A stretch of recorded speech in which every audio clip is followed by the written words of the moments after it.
प्यारे बच्चों, कक्षा छठी हिंदी की कक्षा है।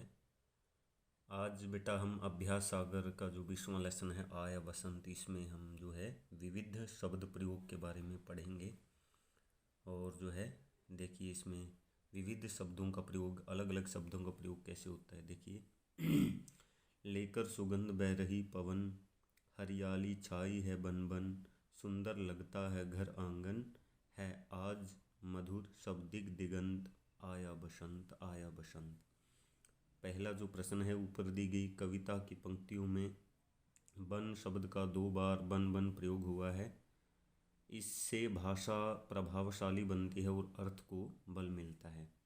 नीचे कुछ इसी प्रकार के शब्द युग्म दिए गए हैं, इनका वाक्य में हमने प्रयोग करना है। जैसे इसमें आए ना, घर आंगन, बन बन, ऐसे शब्द युग्म शब्दों के जोड़े दिए हैं। ये देखिए जन जन, युग युग, इसका हमने क्या करना है, ये वाक्य में प्रयोग करना। हमारे देश के जन जन में देश प्रेम भरा है, युग युग, युग युग में भी प्रभु हमारे साथ हैं।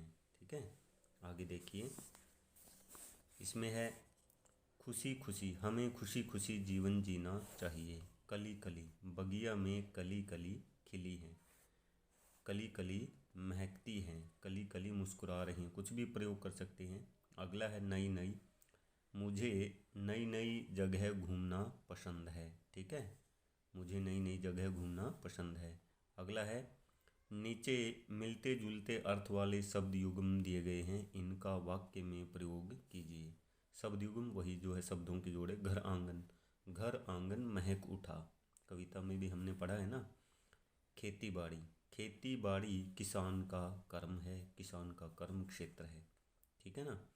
घास फूस, गाय घास फूस खाती है या गाय घास फूस चर रही है। ठीक है, इस प्रकार वाक्य प्रयोग है। अगला देखिए, नीचे दिए गए उल्टे अर्थ वाले शब्द युग्मों का वाक्य में प्रयोग कीजिए।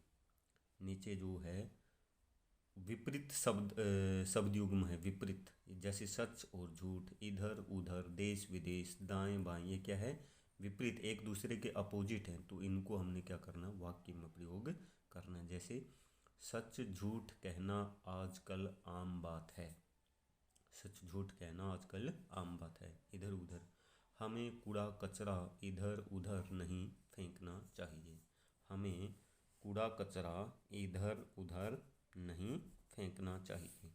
देश विदेश, हम देश विदेश के समाचार सुनते हैं।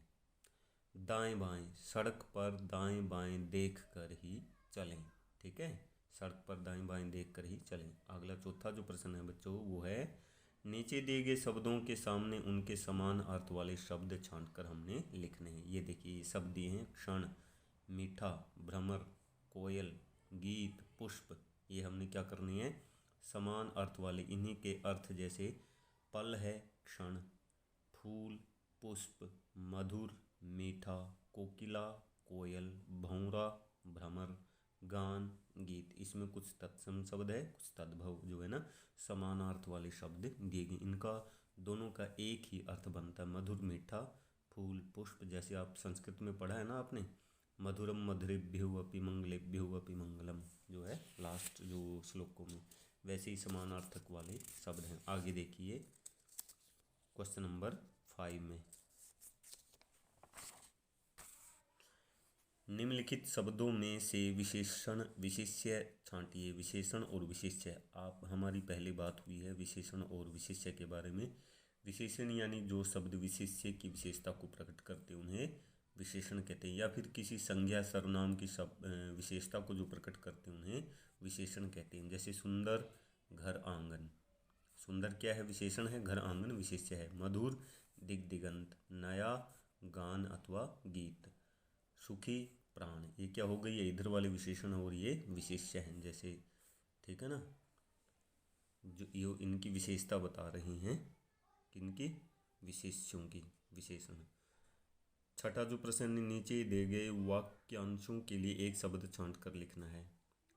वाक्यांश है ये, अनेक शब्दों के लिए एक शब्द। वर्ष में एक बार होने वाला, वार्षिक।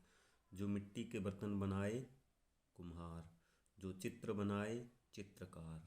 जो देखने योग्य हो, दर्शनीय। जो देखने योग्य हो, दर्शनी, ये अनेक वाक्यांशों के लिए एक वाक्य है।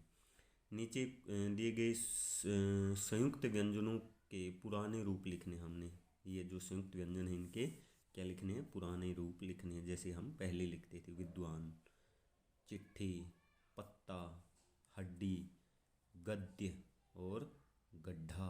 ठीक है, इस प्रकार ये क्या है, शब्दों के पुराने रूप हैं, हमने लिखने हैं। आज हम इतना ही अभ्यास करेंगे बच्चों, और आप इस अभ्यास को अच्छी तरह से समझ लेंगे और अपनी अभ्यास बुक में कंप्लीट करेंगे। ठीक है, जय तू भारतम, जय हिंद।